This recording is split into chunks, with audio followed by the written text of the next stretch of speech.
So hello everyone, how are you all? In this video we'll be talking about the most important subject which is English for banking examinations.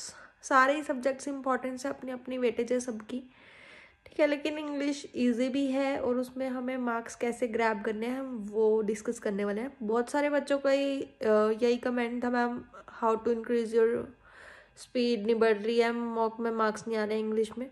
काफ़ी बच्चों का तो ऐसा होता है, उनके मतलब मैथ्स और रीजनिंग इतना अच्छा होता है बट इंग्लिश में उनकी सेक्शनल कट ऑफ भी क्लियर नहीं होती। So will talk about how to go through this, ठीक है, एंड अटेन गुड मार्क्स।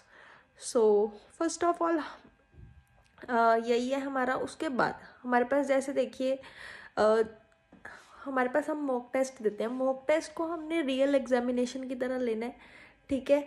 उसमें हमारी एक प्रायोरिटी सेट होनी चाहिए कि हाँ हम सबसे पहले ये चीज़ करेंगे, उसके बाद ये चीज़ करेंगे। ये नहीं सबसे पहले भाई हमने पैराजंबल उठा लिया, पैराजंबल से वैसे ही हमें डर लगता था, सबसे पहले हमने पैराजंबल उठा लिया, वो बन भी नहीं रहा। तो जो आपका कॉन्फिडेंस था ना वो इधर से इधर आ जाएगा। So don't do this kinds of mistakes in exams also, ठीक है। और स्टार्टिंग में ऐसा होता है कि जैसे मैंने जब तैयारी शुरू की थी तो मतलब मेरी इंग्लिश ठीक थी, ऐसा नहीं था कि मुझे इंग्लिश आती नहीं थी।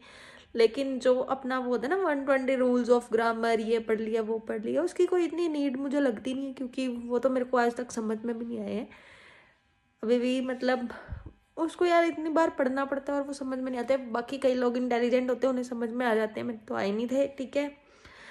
तो मेन जो आपका एजेंडा है, जो मतलब होना चाहिए, मुझे लगता है वो आपको फोकस करना चाहिए रीडिंग पे, ताकि आपकी जो रीडिंग, अगर रीडिंग स्किल्स आपकी अच्छी होंगी तो आपको मैथ्स रीजनिंग दोनों सब्जेक्ट्स में ही फ़ायदा मिलेगा अकॉर्डिंग टू मी। क्योंकि हमें क्या करना होता है, हमें कंडीशंस नोट करनी होती हैं, वो तभी जल्दी नोट हो पाती हैं अगर आप जल्दी से पढ़ सकते हैं। अगर आप पढ़ने में एक लाइन को 1 घंटा लगाएंगे तो फिर तो पजल्स भी लेट ही बनेंगी आपकी, क्योंकि पजल्स की पॉसिबिलिटीज़ बनाने में टाइम जितना मर्जी लगे लेकिन कंडीशंस नोट करने में टाइम नहीं लगना चाहिए, ठीक है। एक पॉइंट तो ये था हमारा।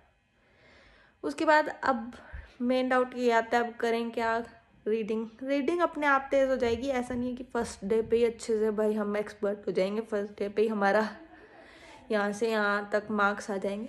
पहले मेरे साथ भी क्या होता था, 10-12 नंबर आते थे मॉक में, लेकिन धीरे धीरे जैसे प्रैक्टिस करते गए, क्लासेस लगाते गए, फिर अपने आप 25-26 ऐसे हो जाते हैं मार्क्स, ठीक है। वो डिपेंड करता है कि आपका एग्ज़ाम में किस तरह जा रहा है। ज़रूरी नहीं है हर पेपर में ही हमने भाई 25-30 में से 30 कर दिए। 30 में से 30 करके आने की कोई नीड नहीं होती। जो आपको 100% पता है हाँ यही आंसर है वो करके आओ, because accuracy is more important than number of attempts, everyone knows that, ठीक है। तो अब हमारे पास क्या है, आपको एडिटोरियल तो डेली पढ़ना ही पढ़ना है, ठीक है।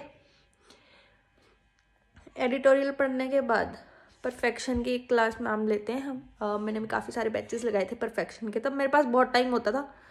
मेरे पास कोई टाइम नहीं होता है क्लास क्लूस लगाने का, तो लेकिन मैं जो देख रही हूँ परफेक्शन बैच से आपको बहुत हेल्प मिलेगी, क्योंकि उसमें मैम कैसे क्वेश्चंस लेते हैं जिनका जो एग्ज़ाम मतलब एग्ज़ाम लेवल से काफ़ी ऊपर होते हैं, वो जो मेंस में भी होते हैं। तो आपको पैराग्राफ इतने बड़े बड़े पढ़ने की कभी कभी तो ऐसा लगता था यार बोर हो रहे हैं, लेकिन जितना हो रहा है 1 घंटे की 1.5 घंटे क्लास होती थी शायद, वो जितना लगा पा रहे हो उतनी तो लगा लो।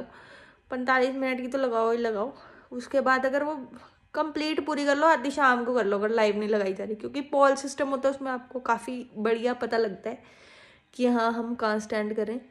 उससे डरने की ज़रूरत नहीं है कि हमारे स्टार्टिंग में क्वेश्चन सारे गलत हो रहे हैं, नो वरीज, ठीक है। वो धीरे धीरे इम्प्रूव होएंगे।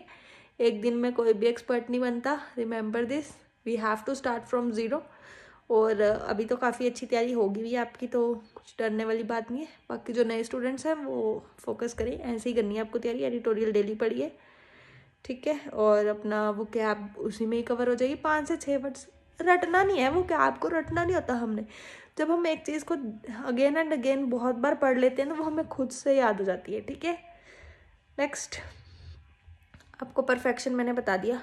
हाँ, अब हमें क्या करना है, जो मॉक टेस्ट है उसमें हमें एक प्रायोरिटी सेट करनी है। लाइक रियल एग्जाम्स हम सबसे पहले फिलर्स कर लेंगे, ठीक है। जो हमारे फिल इन द ब्लैंक्स आ रहे हैं वो rearrangement with in the sentence होता है ना, जिसे हमें ऑप्शंस की हेल्प से करना होता है, वो वाला कर लेंगे, जिसमें मतलब फ्री के नंबर हैं, जो जिसमें ज़्यादा टाइम नहीं वेस्ट होगा। एरर डिटेक्शन में जो जो कन्फर्म है सिर्फ वही करो, वरना कोई ज़रूरत नहीं है एरर डिटेक्शन में अपनी नेगेटिव मार्किंग कराने की।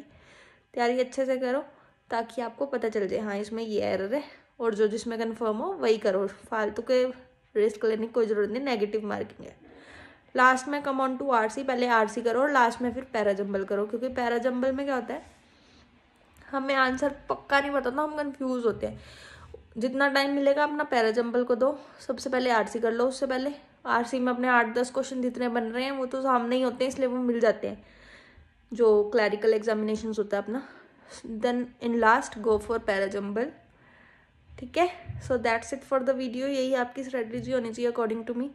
बाकी एक दिन मॉक टेस्ट अटेम्प्ट करके भी दिखाऊंगी मैं आपको लाइव, ठीक है, इंग्लिश का कितनी जल्दी कैसे करते हैं। मेरा तो ऐसे ही हो जाता था, 15 मिनट में मैं कर लेती थी, मतलब 15 से 16 मिनट में हो जाता था इंग्लिश का। बाकी सब्जेक्ट्स में मुझे टाइम लगता था, ठीक है। तो मैं एक आपको अटेम्प्ट भी करके दिखाऊंगी लाइव। बाकी अगर आपको कुछ डाउट हो किसी भी सेक्शन से रिगार्डिंग तो कमेंट सेक्शन में लिख देना, next video will be on that also, ठीक है, उसी पे ले लूँगी मैं नेक्स्ट वीडियो। तो मिलते हैं गाइस नेक्स्ट वीडियो में। Do study hard and good luck for SBI clerk also. मैंने भी भरा था SBI क्लर्क, लेकिन मेरा एग्ज़ाम फ्राइडे को है, आई थिंक 12 जनवरी को है, और सेंटर भी पता नहीं कौन से विलेज में आया है उसका, आई जस्ट डोंट नो। तो देखते हैं एग्ज़ाम देना है कि नहीं। So guys see you in next video, till then bye bye and take care.